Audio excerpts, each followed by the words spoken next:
मैं angle of repose के बारे में बता दूं। हाँ यही बता रहा हूँ सर रिपोज, रिपोज में कुछ नहीं है। तुम्हें अगर कोई मान लो एक बुक रखो और बुक में धीरे धीरे उसका एंगल बढ़ाओ, उसमें रबर रख दो।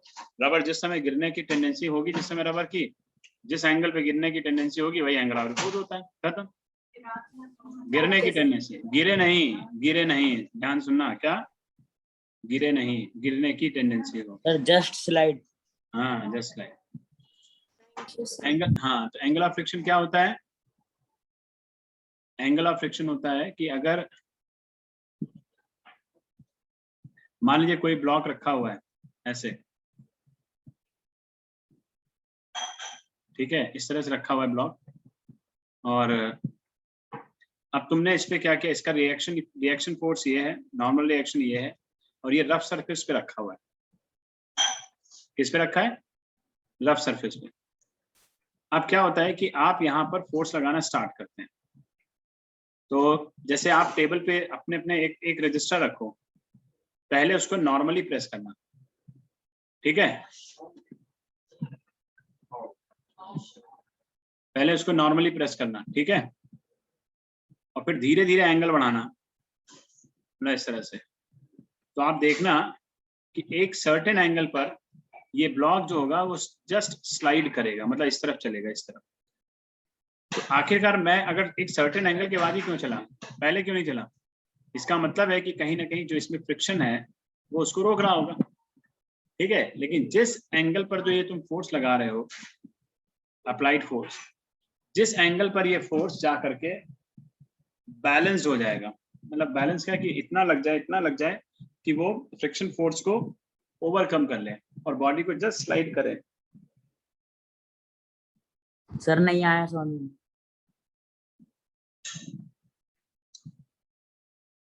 तुमसे मैंने कहा एक बुक रखो अपने पास, रखो जल्दी से। सर रख ली। उसके ऊपर हाथ रखो बिल्कुल सीधे, एकदम नॉर्मली,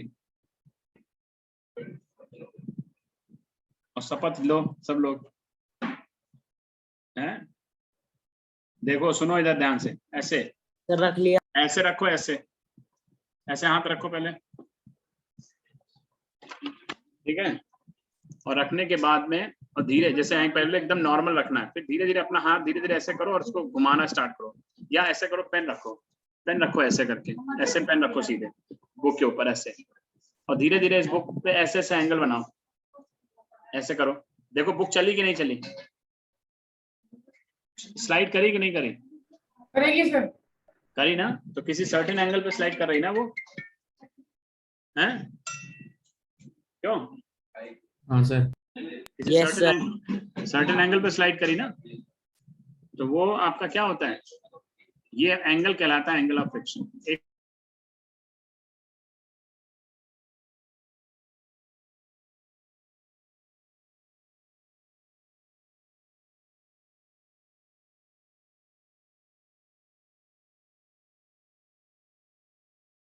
सर इफ आप कुछ बोल रहे तो आपका माइक ऑफ है।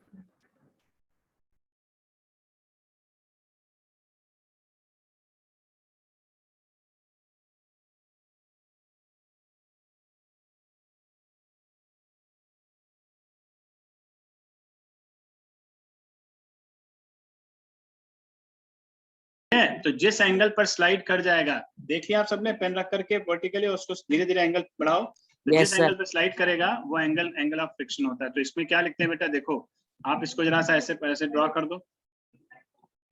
तो यहाँ लिखो tan lambda is equal to क्या होगा, परपेंडिकुलर अपॉन बेस, क्यों भाई, f अपॉन n लिख सकते हो। और f क्या होगा, f होगा μs into n upon n के, tan lambda is equal to, तो lambda is equal to tan lambda आ गया μs के इक्वल,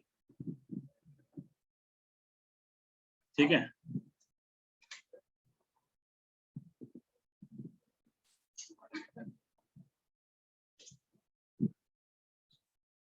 ठीक है, तो tan lambda is equal to μs, तो लैम्डा इज इक्वल टू आ गया tan इनवर्स μs, ठीक है।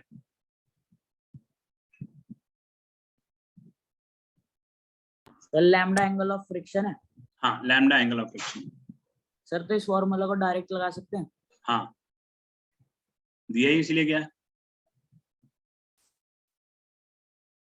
ठीक है, चलो नोट करो जल्दी से, नोट करो बेटा।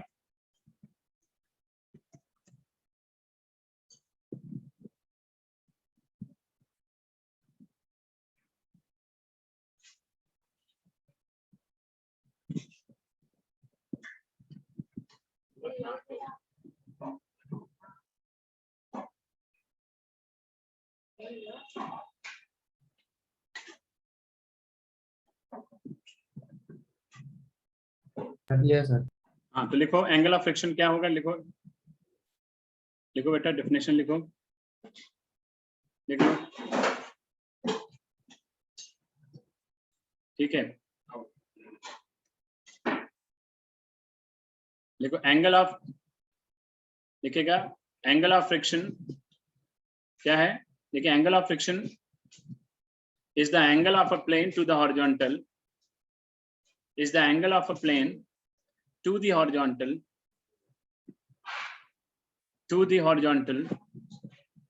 when a body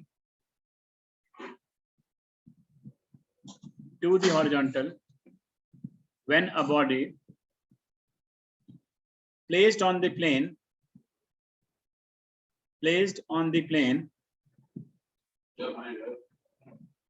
will just start to slide,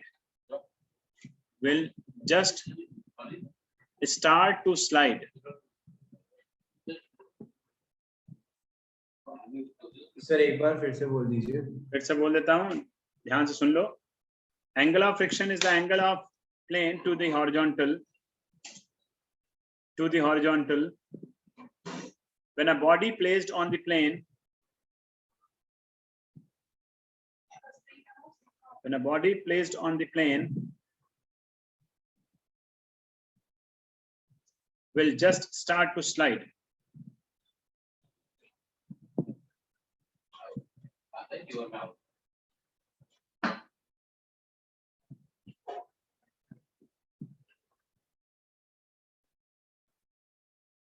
Just start to slide.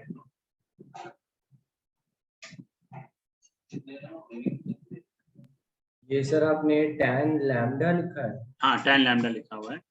tan lambda is equal to this one.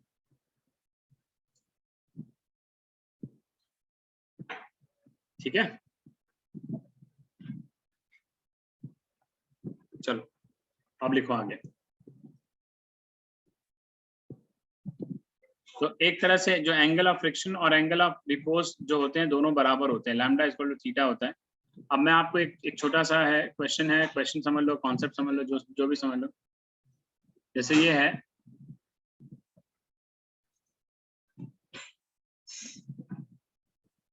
कि जैसे रोलर होता है ना, रोलर, तो रोलर को पुल करना आसान होता है कि पुश करना आसान होता है, ये देखते हैं।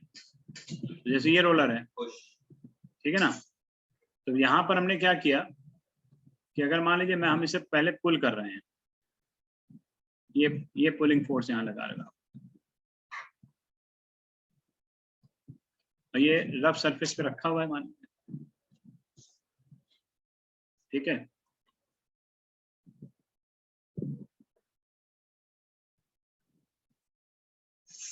ठीक है, किसी रफ सरफेस पे रखा हुआ है।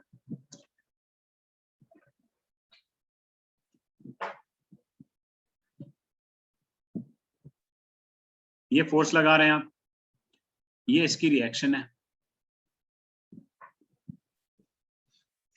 ये इसका वेट है। क्या हो रहा है, सीधे क्यों निकल रहा भाई।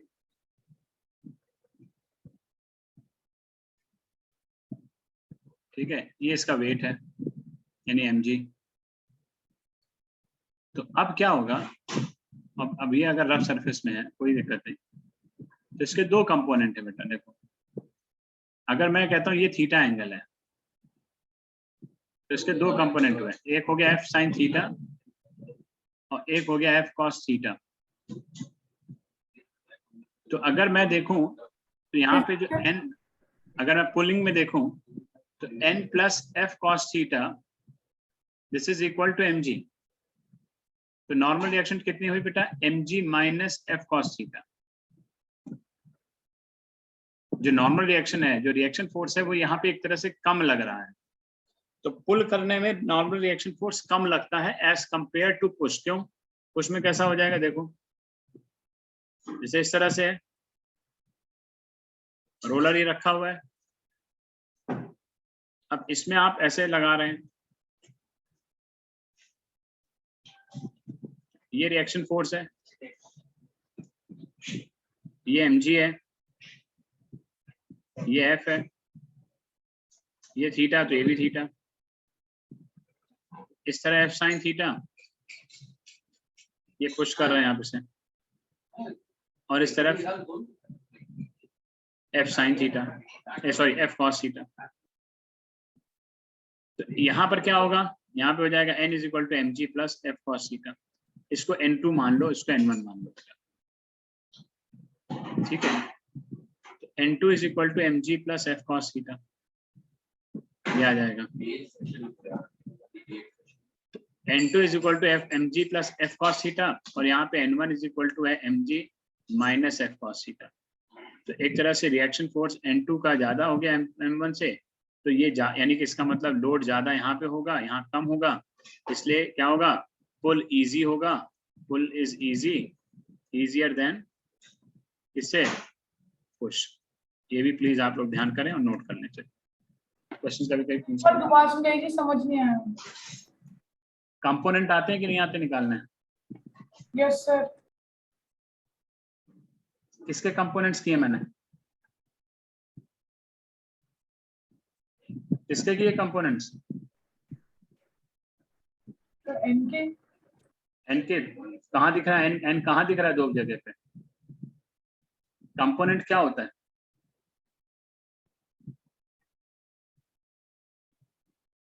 बताइए।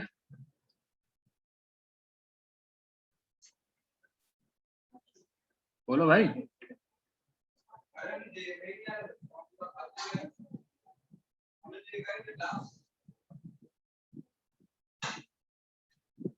सर इस पर क्वेश्चन होते हैं?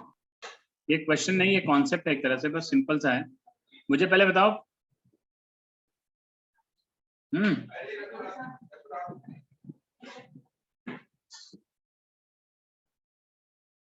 Sir, sir angle of friction and angle of repose are equal. हाँ, दोनों की वैल्यू tan इनवर्स म्यू सी तो आई थी, पीछे देखो। मुझे ये बताओ पहले, कंपोनेंट बताओ मुझे बेटा। यहाँ पे f के कंपोनेंट कर रहे हो सर एफ और 2D वेक्टर के साथ जो f के कंपोनेंट कर रहे हो, तो f के कंपोनेंट कर रहे हो, तो f के कंपोनेंट दो हैं, f cos थीटा और f sin theta. Yes sir. ठीक है ना? यहाँ भी f के कंपोनेंट कर रहे हो, f cos थीटा और f sin थीटा, ये कर रहे हो। नोट करो चलो जल्दी से, ये क्वेश्चन पूछा जाता है एक तरह।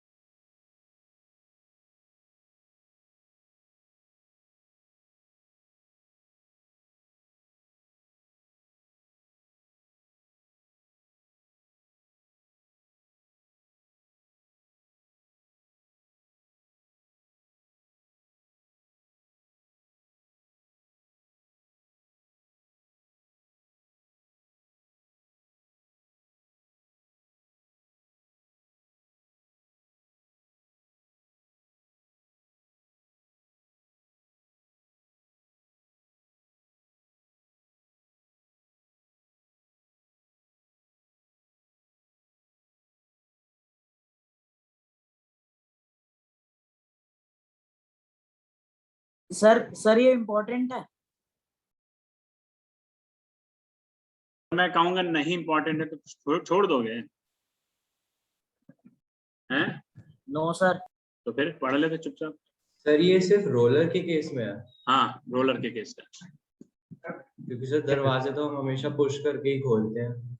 दरवाजा और इसमें अंतर है ना, दरवाजा कहाँ लगा होता है, दरवाजा का एक्सेस कहाँ पे होता है?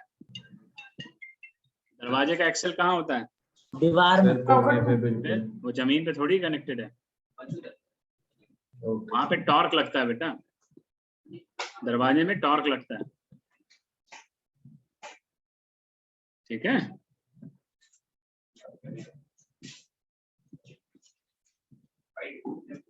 चलो नोट कर लिया सबने, आगे चलें फिर। सर 1 मिनट रुक जाओ प्लीज। हाँ रुका तो हूँ मैं तो बैठे ही हूँ, तुम लोग करो भाई जल्दी।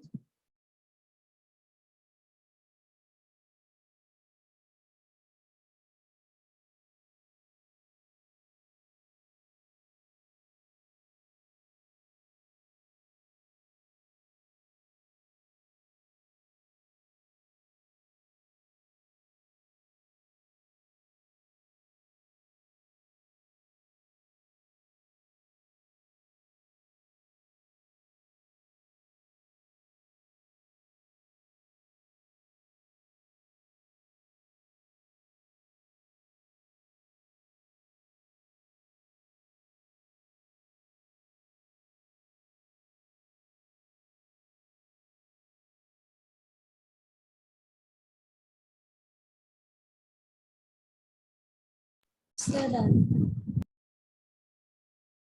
ओके चलो लिखो। सर मंडे को आप क्लास लोगे? हाँ क्यों नहीं लेंगे।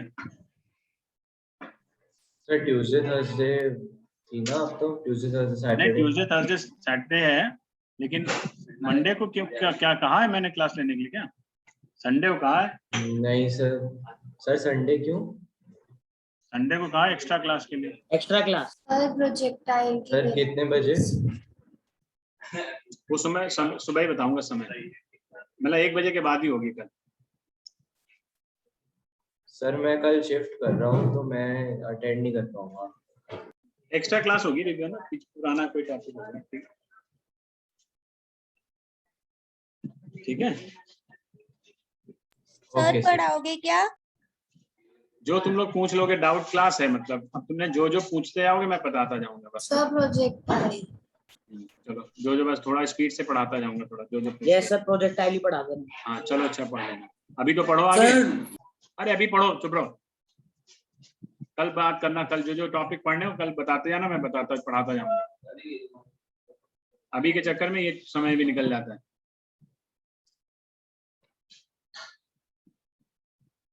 चलो आगे लिखो। तो फ्रिक्शन आपका ये पूरा एक तरह से खत्म हो गया है, ठीक है। फ्रिक्शन का जो है अब ये यहाँ पे खत्म। अब कुछ क्वेश्चंस मैं आपको यहाँ दे रहा हूँ, ठीक है। इन क्वेश्चंस को करने की कोशिश करना, ठीक है। और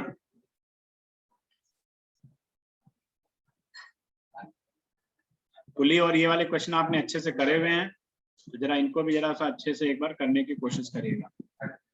अब पहले अभी तक हमने फ्रिक्शन नहीं लिया हुआ था, लेकिन अब फ्रिक्शन है, ठीक है। ये 2 kg है, ये 4 kg है, और इसमें म्यू दे रखा है 0.1, ठीक है। तो आपको बताना है एक्सेलरेशन और टेंशन बतानी है, ठीक है। म्यू 1 दे रखा है, अब सोचिएगा वो कहाँ जा रही है, कैसे जाएगी, वो सब आपने करना है, ठीक है। हाँ सर आपने बताया था इन क्वेश्चंस में पहले एफएस मैक्स निकालना है। एफएस मैक्स निकालने के लिए यहाँ पर म्यू दिया हुआ है, जब म्यूएस दिया होता है तब आपको एफएस मैक्स निकालना होता है। तो यहाँ म्यूएस कहीं नहीं लिखा हुआ है, समझे। जब भी अगर म्यूएस गिवन है तो तब पहले आप एफएस मैक्स निकालोगे। यहाँ पर म्यू आपका 0.1 है, ये काइनेटिक फ्रिक्शन है एक तरह से, तो इसका मतलब बॉडी चल रही है आराम से। सर फ्रिक्शन 4 kg वाले में भी लगेगा? हवा में कौन सा फ्रिक्शन लगता है भैया, ये बता दो मुझे। नहीं सर नहीं लगेगा, नहीं ठीक है। बस फिर मतलब तुम ना पिटोगे मेरे हाथ से, सही बता रहा हूँ।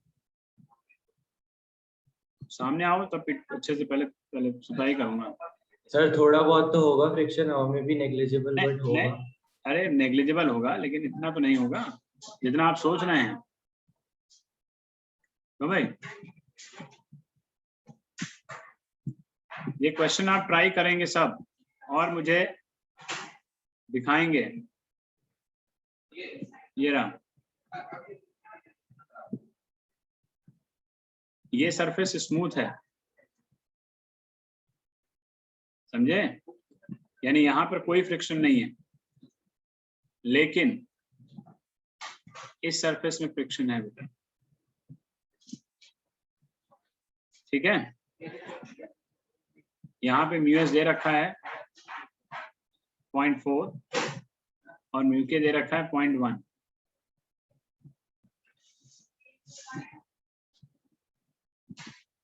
ठीक है,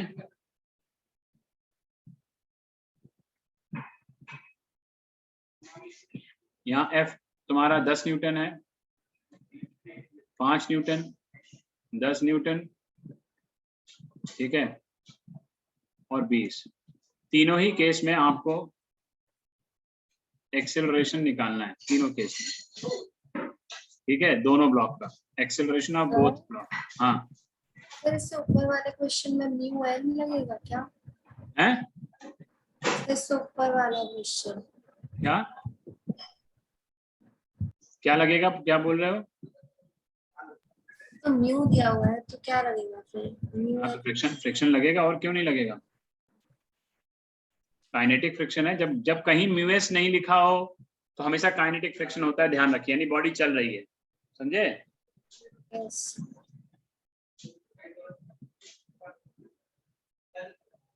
और मैंने कहा था फ्रिक्शन पढ़ना अच्छे से, आप लोगों ने रीड किया नहीं किया होगा बेटा? पक्का है? सर किया है। सर किया था हैं? एक फ्रिक्शन इज नेसेसरी है। हाँ सर जब ये 2 kg वाला मूव करेगा तो फ्रिक्शन के अपोजिट डायरेक्शन में करेगा, यानी कि 4 की डायरेक्शन में। हाँ, अब ये तुमको समझना है, समझ करके करना है।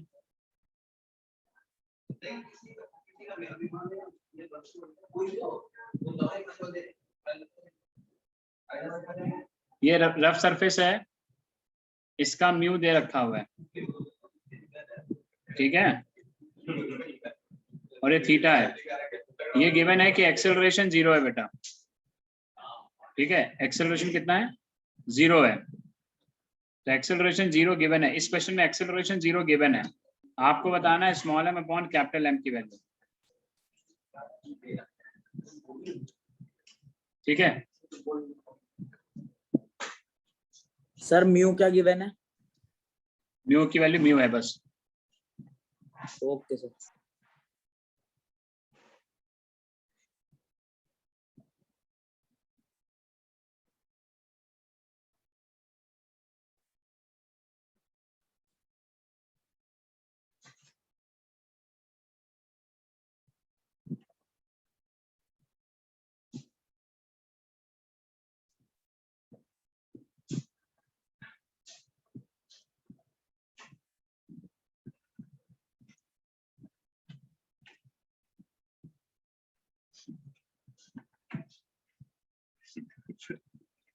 देखो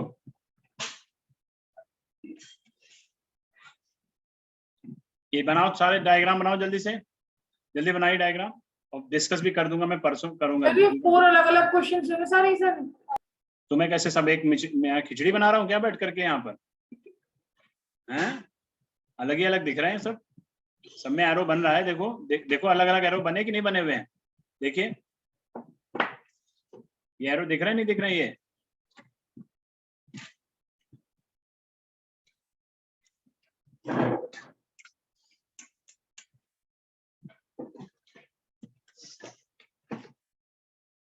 Q 0.1 है, थीटा 30 डिग्री है, ठीक है? सर पहले वाले में टी क्या है, क्या निकालना है? लिखा हुआ है साइड में, तुम्हें दिखाई नहीं दे रहा है? लिखा हुआ है टी और ए।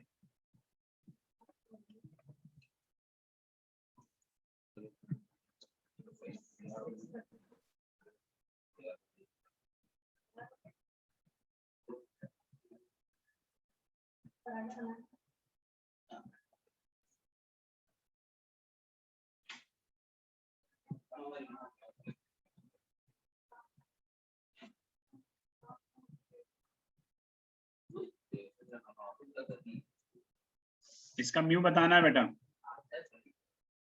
100 न्यूटन का फोर्स लग रहा है ऐसे, ठीक है? चलो नोट करो जल्दी से, फिर हम आप सर हो गया सर।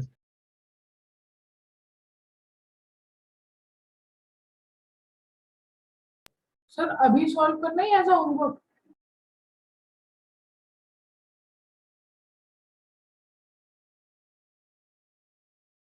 होमवर्क। ओके।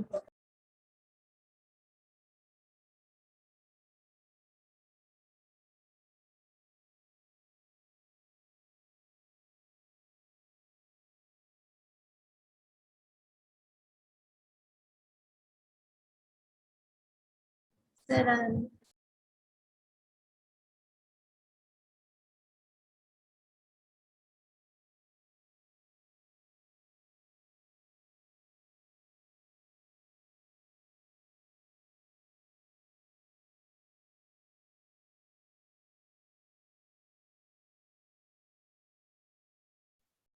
हाँ भाई, ठीक है, नोट कर लिया ना? चलो अब लिखो आगे, ये सारे क्वेश्चन ट्राई करने हैं। Sir 1 minute sir. 30 सेकंड हो गए बेटा, 45 हो गया, 60 सेकंड हो गया सर। हो गया ना? देखा, मुझे पता था कि 10 सेकंड का काम है, तुम बता रही थी 1 मिनट। चलो हेडिंग डालो, देखो सर्कुलर मोशन। सर हाँ, मुझे इसके अगले वाला चैप्टर है वो तो नहीं करना है ना, या करना है? वर्क एनर्जी क्यों नहीं करना है? सर मेरी टीचर तो कह रही थी नहीं करना। क्यों, पढ़ोगे कि नहीं? क्या उसे छोड़ दोगे तुम? नहीं सर, वो कोर्स के हिसाब से पूछ रही हूँ। किसके कोर्स के हिसाब से? किसके कोर्स के हिसाब से बेटा?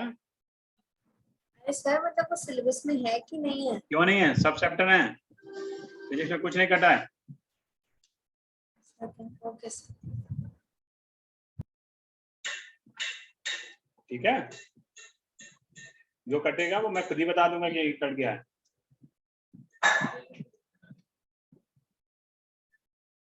चलो देखो सर्कुलर मोशन। सर्कुलर मोशन क्या होता है, लिखो, लिखे, when a body moves in circular path, when a body moves in circular path,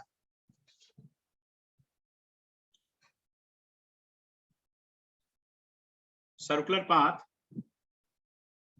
with or without, with or without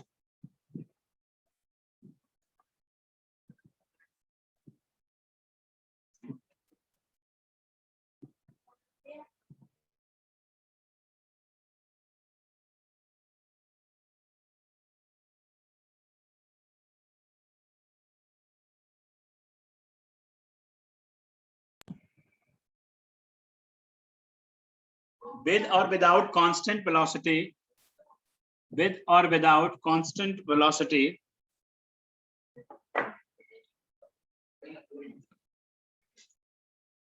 ठीक है, oblique constant speed, constant speed,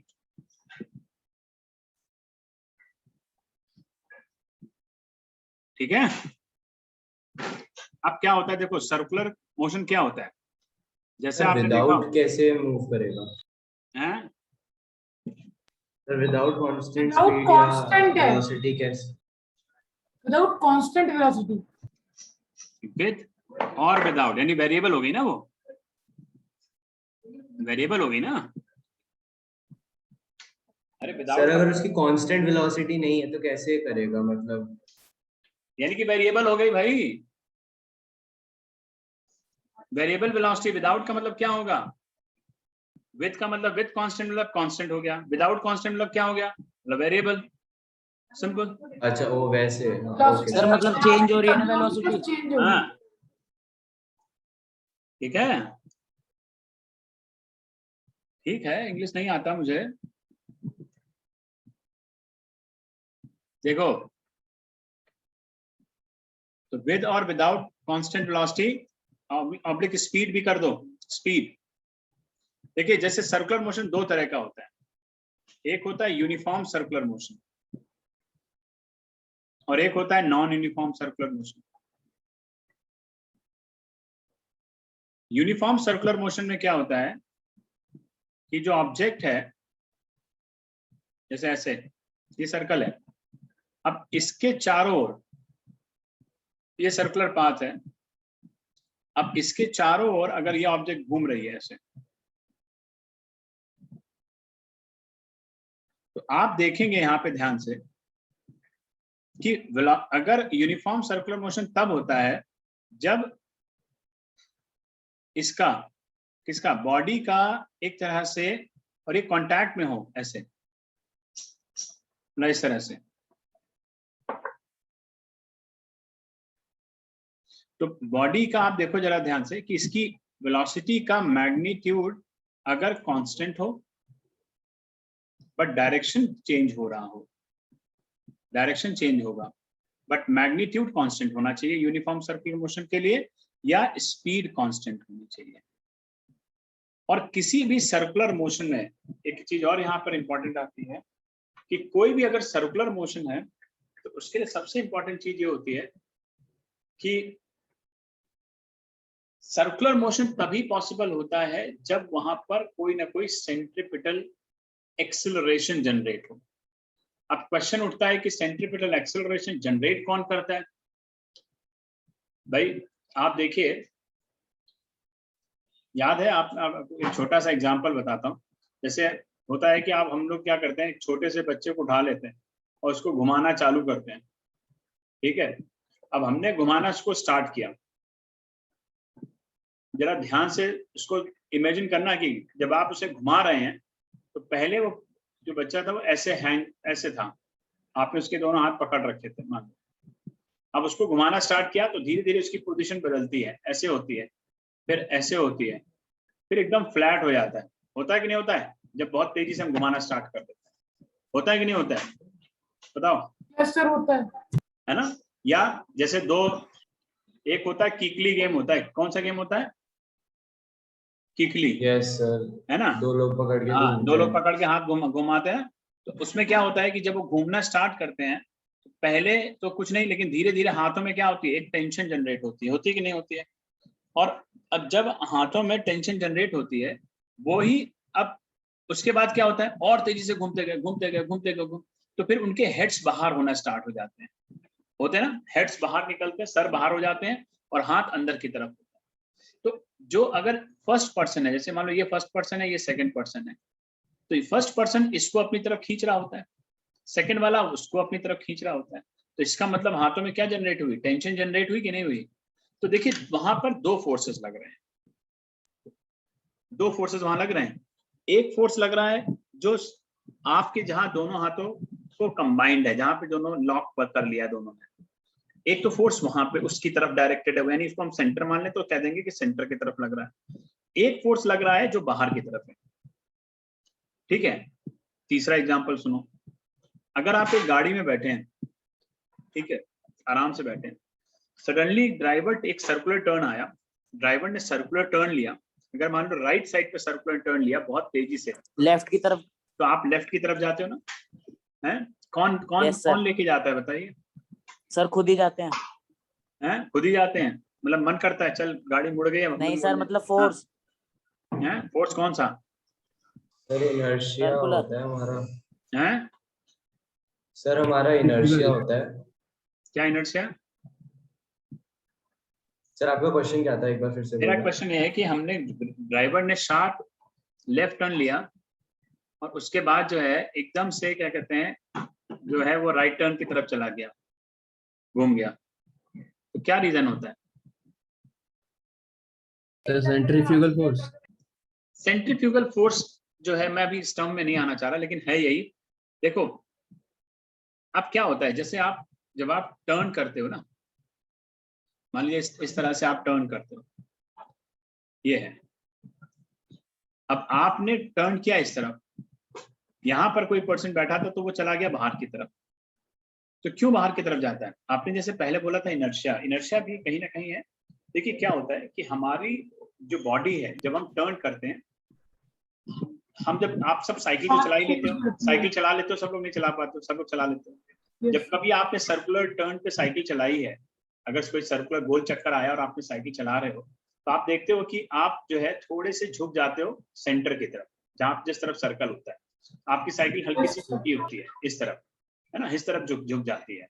तो क्यों झुक जाती है? क्योंकि कहीं ना कहीं हमारी टेंडेंसी होती है कि हमको एक ऐसा फोर्स मिले जो हमें बाहर गिरने से बचाए। क्योंकि आप अगर बहुत तेज से आएंगे तो हमेशा ऐसे गिरेंगे ना, ऐसे। अगर बहुत तेजी से आप आ जाएंगे Yes, sir. तो आप कहाँ गिरेंगे? बाहर की तरफ गिर जाएंगे, नहीं गिर जाएंगे? तो बाहर की तरफ फ्लाई ऑफ कर जाएंगे। तो बाहर की तरफ गिरने से बचने के लिए हमारी जो स्पीड होती है हमें एक तरह से इतनी रखनी पड़ती है जिससे कि ना हम अंदर की तरफ गिरें ना हम बाहर की तरफ मिले, आराम से सेफ स्पीड दे दें। होता है कि नहीं होता है? तो सेफ स्पीड में निकलना है हम, बस ये है। तो सेफ स्पीड में आने के लिए हम क्या करते हैं कि भाई, ठीक है, तो सेफ स्पीड में आने के लिए हम क्या करते हैं कि भाई इतनी स्पीड रखें कि हमें एक रिक्वायर्ड जो फोर्स मिल रहा है, और वो फोर्स कौन दे रहा है? तो फोर्स दे रहा है, फ्रिक्शन फोर्स देता है। तो सर्कुलर मोशन में एक चीज हमेशा ध्यान रखिए, यहाँ पर हम दो तरह के पढ़ेंगे। जैसे फैन को अगर आप फैन ऑन करके छोड़ देते हैं और फैन घूम रहा है तो इस समय ये यूनिफॉर्म सर्कुलर मोशन है, ठीक है। अगर फैन के ऊपर आप कोई चीज चिपका दें तो वो यूनिफॉर्मली अब सोचे जरा उसके पाथ को, तो उसका पाथ कैसा होगा बेटा? सर्कल बनेगा नहीं बनेगा उसके पाथ का, है? तो वो सर्कुलर पाथ है, तो वो यूनिफॉर्मली घूम रहा है क्योंकि वेलोसिटी क्या है बेटा? कांस्टेंट है, उसका मैग्नीट्यूड कांस्टेंट है बट डायरेक्शन चेंज हो रहा है, राइट। अब अगर फैन को तुम बार बार switch on switch off switch on switch off switch on switch off कर दो तो क्या होगा? फैन की स्पीड बार बार चेंज होगी। अब फैन की स्पीड बार बार चेंज होगी तो इसका मतलब क्या हुआ कि फिर वहां पर वेलोसिटी भी चेंज होगी। जब वेलोसिटी भी चेंज होगी तो एक्सेलरेशन आ जाएगा। तो वहां पर हमारा दो एक्सेलरेशन आ जाते हैं। तो फिर वहां पर टेंजेंशियल एक्सेलरेशन भी आता है जब नॉन यूनिफॉर्म होता है, बट यूनिफॉर्म में यहाँ पर टेंजेंशियल एक्सेलरेशन नहीं होता, ठीक है। सिर्फ सेंटर की तरफ जो एक्सेलरेशन लग रहा है सिर्फ ये होता है। तो इस केस में हम ये कहते हैं कि centripetal acceleration is not zero but tangential acceleration will be zero. But non uniform में क्या होता है बेटा? नॉन यूनिफॉर्म में दोनों एक्सेलरेशन होते हैं। जैसे एक और एग्जांपल, एक बकेट को, एक बॉल को लो और ऐसे घुमाओ वर्टिकल सर्कल में, ऐसे एक बॉल को पकड़ो और यहां से ऐसे बांधो और ऐसे घुमाओ ऊपर की तरफ नीचे, ऐसे। जैसे वो नहीं होता है जाइंट व्हील, जाइंट व्हील में बैठे हो सब लोग? Yes, sir. Yes sir. तो जाइंट व्हील में देखो, कभी सोचे नहीं होगा इस तरह का, वहां तो चिल्लाते चिल्लाते निकल जाता था, है भाई। तो जब देखो ना नीचे आते हो तो अलग स्पीड होती है, बहुत तेज से भागता है, भागता नहीं भागता है, हैं? और जब ऊपर Yes, sir. जाता है बिल्कुल टॉप पर तो स्पीड क्या होती है? स्लो हो जाती नहीं हो जाती है? फिर बढ़ना चालू होती है इस तरफ से आते आते, फिर बढ़ते बढ़ते बढ़ते यहाँ बढ़ती है, फिर कम होती है, तो हर समय क्या होती है? स्पीड कम हो रही होती है, बढ़ रही होती है, यही तो होता है। तो ये नॉन यूनिफॉर्म है बेटा, इसमें दो एक्सेलरेशन होते हैं। नॉन यूनिफॉर्म में आपका एक टेंजेंशियल एक्सेलरेशन भी होगा और एक कौन सा होगा? सेंट्रीपिटल, जो सेंटर की तरफ लग रहा है। तो दो एक्सेलरेशन होते हैं, एसी और एटीवी।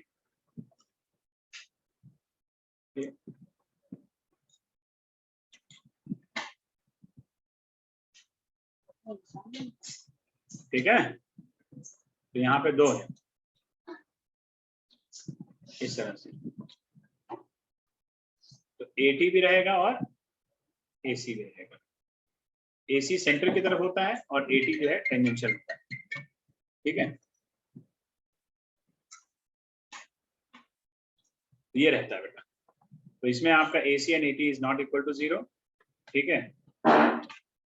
और वेलोसिटी का मैग्नीट्यूड भी जो होता है वो कांस्टेंट नहीं होता। तो ये होता है आपका नॉन यूनिफॉर्म। हाँ, आपने नॉट इक्वल टू जीरो बोला है, आपने 80 इज इक्वल्स टू जीरो लिखा है। हैं? सर आपने 80 इज इक्वल्स टू जीरो लिखा है। एसी क्या? Sir 80 is equals to zero लिखा है आपने। कहाँ? नहीं, मैं नहीं लिखा भाई। सर झूठे। कहाँ लिखा है? सही तो लिखा है, नॉट इक्वल टू जीरो लिखा है ना? Sir not equal to zero होता है ना? हाँ, यही तो लिखा हुआ है। सही तो लिखा है सर। सर इसको बोलना है बस।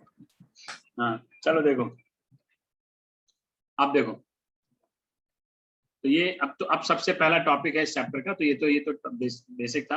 अब लिखो, यहाँ से स्टार्ट कर रहे हैं। लिखे ये सबसे क्वेश्चन पहले लिखना है, इसको बस दो टाइप लिख लेना। अब यहाँ से लिखिए, हेडिंग डालिए, एंगुलर डिस्प्लेसमेंट पहला लिखिए। Angular displacement, angular displacement. जैसे हम लोग तो टॉपिक है ये। हाँ फर्स्ट टॉपिक है सर्कुलर मोशन का, ठीक है ना, एंगुलर डिस्प्लेसमेंट।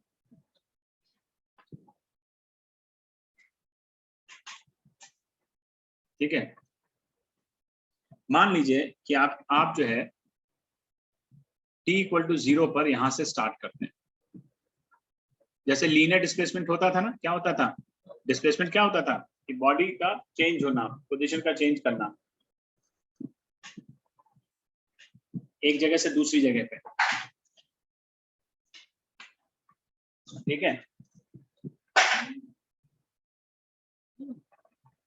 ठीक है।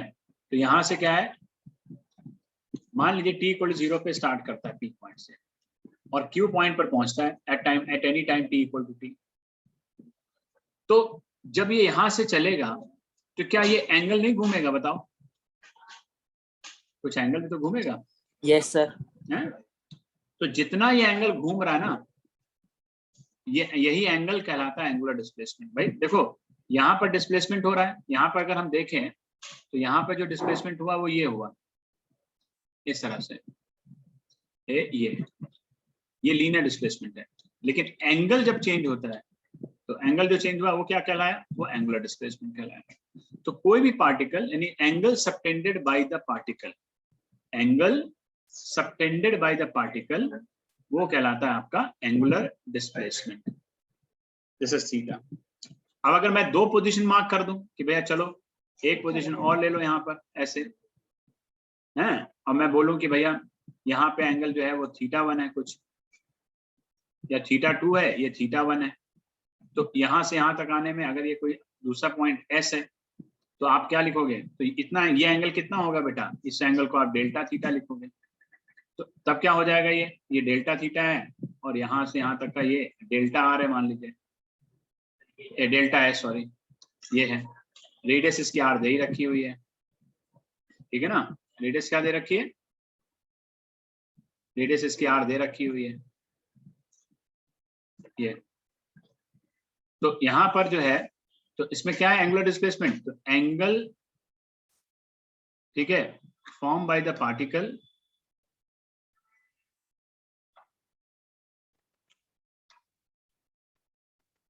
ठीक है, कितना एंगल फॉर्म कर रहा है वो बताना है आपको। जितना एंगल फॉर्म करता है कोई भी पार्टिकल की पोजीशन को चेंज करने में, वो आपका एंगुलर डिस्प्लेसमेंट होता है। ठीक है, तो आप कॉन्सेप्ट समझे, डेफिनेशन तो कोई नहीं ऐसा पूछेगा, ठीक है, छोटी मोटी डेफिनेशन है वो लिख लो, कोई दिक्कत नहीं। इसको रिप्रेजेंट करते हैं बेटा डेल्टा थीटा से, यानी एंगुलर डिस्प्लेसमेंट का जो रिप्रेजेंटेशन है वो थीटा से रिप्रेजेंट किया जाता है। तो delta theta is equal to होता है, अगर डायग्राम से देखो तो delta theta is equal to S upon R. इसका मतलब क्या हुआ कि angle is equal to arc upon radius. Angle क्या हो गया, आर्क अपॉन रेडियस, ठीक है, ये डेल्टा थीटा होता है। अब सोचो अगर कोई पार्टिकल पूरा ऐसे घूम जाए तो कितना एंगल बनाएगा, 360। If a particle complete one rotation, ठीक है, वन रोटेशन सॉरी,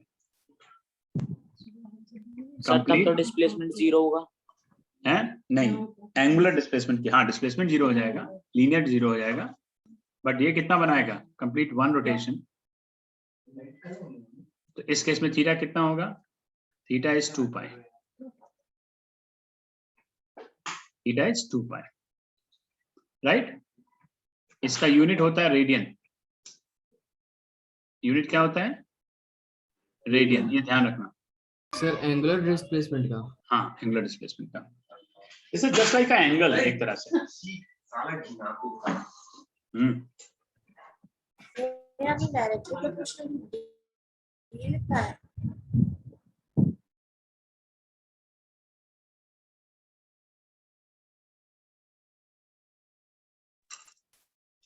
ठीक है, तो यहाँ पे क्या है, रेडियन इसका यूनिट होता है बेटा, डायमेंशन लेस होती है, ध्यान रखना बेटा, ये डायमेंशन लेस होता है क्योंकि एंगल नहीं होता है इसमें, ये एंगल है ना इसलिए डायमेंशन लेस है,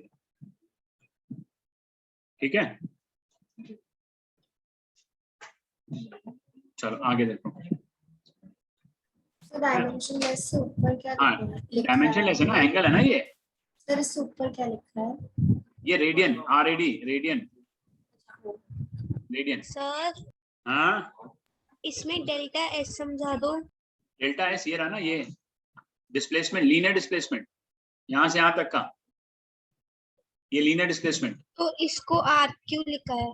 आर्क, आर्क बेटा ये बहुत छोटा होता है ना के बराबर है ना, अगर आप ड्रॉ करोगे तो ना के बराबर ही तो है ये। भाई आप सोचिए, ये है और ऐसे लिखा हुआ है, तो ये क्या है, ना के बराबर ही तो हुआ है, क्यों? यस। बहुत हाँ, बहुत छोटा होता है।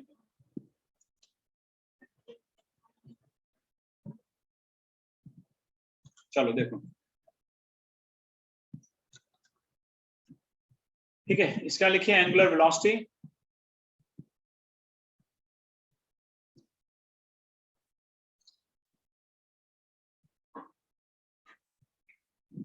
एंगुलर वेलोसिटी क्या होती है?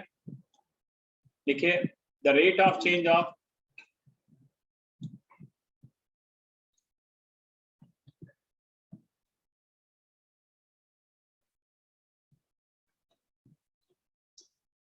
देखिए, the rate of change of angular displacement, the rate of change of angular displacement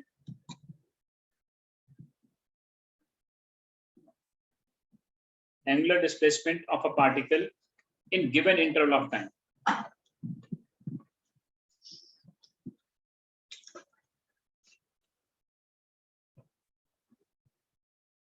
Sir, of a particle In a given interval of time, in given interval of time,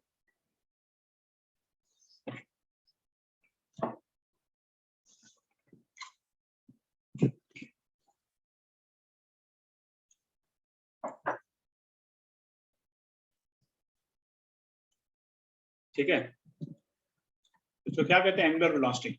it is represented by omega. क्या कहेंगे इसको? Omega.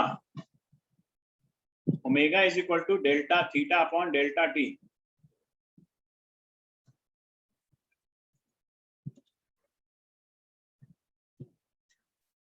Omega क्या होता है?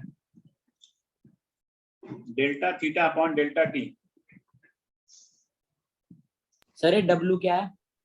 हैं? W नहीं वो तो एंगुलर वेलोसिटी सिंबल है उसका। सर ये यूनिट हुआ ना उसका ओमेगा।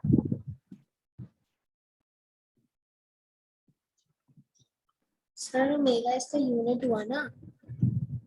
अरे ओमेगा इसको बोलते हैं। नहीं सर, बट इसका एंगुलर वेलोसिटी का यूनिट हुआ ना? यूनिट इसका रेडियन पर सेकंड होता है। अच्छा ओके। हाँ ठीक है, इसको ये सिंबल है ओमेगा।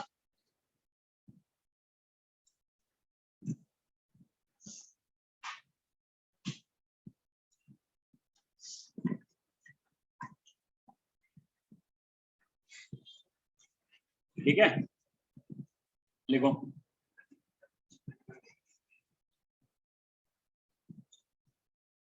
ओमेगा आ जाएगा। इसको आप लिख सकते हो theta 2 minus theta 1 upon T.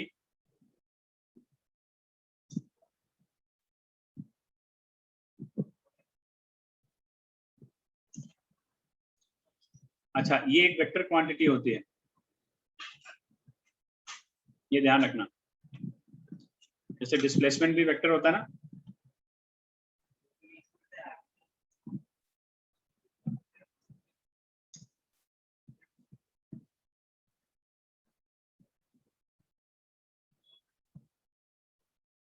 ठीक है, तो ये होता है वेक्टर क्वांटिटी। चलो आगे देखो। अच्छा, इसको इसके बाद में आपको याद है इंस्टेंटेनियस एंगुलर वेलोसिटी, याद है इंस्टेंट लीनियर वेलोसिटी, v क्या होती थी बेटा? ds/dt होता था कि नहीं होता था? Yes sir. Yes sir. हाँ, तो अब ओमेगा को क्या लिख सकते हैं?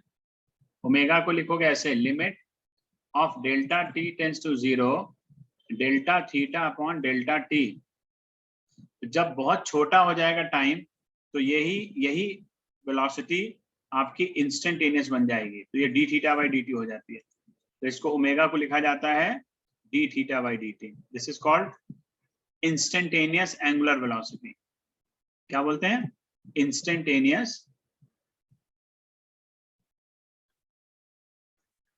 ठीक है, एंगुलर वेलोसिटी।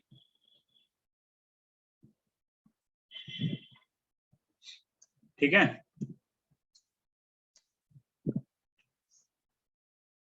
अच्छा अब देखो, इसका अपना, क्योंकि वेक्टर है तो डायरेक्शन भी होगा। तो इसका जो डायरेक्शन होता है तो लिखेगा डायरेक्शन ऑफ, लिखते जाओ, direction of angular velocity is given by right hand thumb rule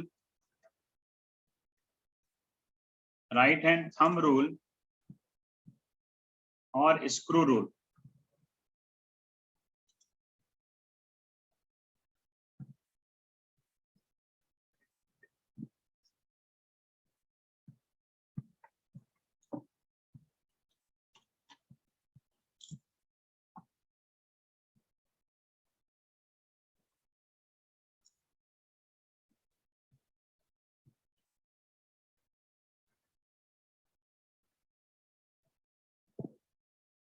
ठीक है, राइट हैंड थंब रूल और स्क्रू रूल।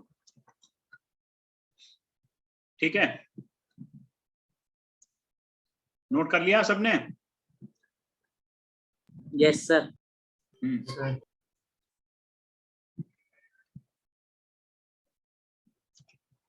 अब देखो, अगर हमारे पास में ओमेगा होता है delta theta by delta T, और डेल्टा थीटा क्या होता है बेटा बोलो? Delta S by R. क्यों भाई? तो ओमेगा को क्या लिख सकते हैं आप बताओ? Delta S upon R into delta T. लिख सकते हैं कि नहीं लिख सकते? बताइए। Yes sir. है, तो इसको हम ऐसे लिख सकते हैं 1 upon R into delta S by delta T. और delta S by delta T क्या होता है बेटा? वेलोसिटी होती है कि नहीं होती है? बताओ। तो v अपॉन आर, तो ओमेगा की वैल्यू क्या होती है? Yes, sir. v upon R या v। सर ये actual value, sir actual value है। हाँ, तो v इक्वल टू होता है ओमेगा इंटू आर के। ये मैग्नीट्यूड फॉर्म में है, लेकिन इसको जब वेक्टर फॉर्म में लिखते हैं तो this is omega vector cross R vector. ये ठीक है, यही होती है, ये होता है, इस तरह से लिखा जाता है v vector equal to omega vector cross R vector. तो जैसे अगर कोई ये है सर्कुलर है, ऐसे देखो, तो इसमें अगर वेलोसिटी तो बेटा ये होती है, आर तुम्हारा ये होता है, ओमेगा ये होता है। तो इसमें क्या है कि आप v vector is equal to omega cross R से आप v का डायरेक्शन निकाल सकते हैं। तो ये फॉर्मूला होता है v vector is equal to omega vector cross R. Sir omega सामने की तरफ है या ऊपर बाहर की तरफ है? ऊपर की तरफ, ऊपर की तरफ। ठीक, This is आज to के लिए find इतना out the direction. हाँ, आज के लिए इतना ही रखो। ज्यादा पढ़ लोगे सर्कुलर मोशन में घूमने लगोगे।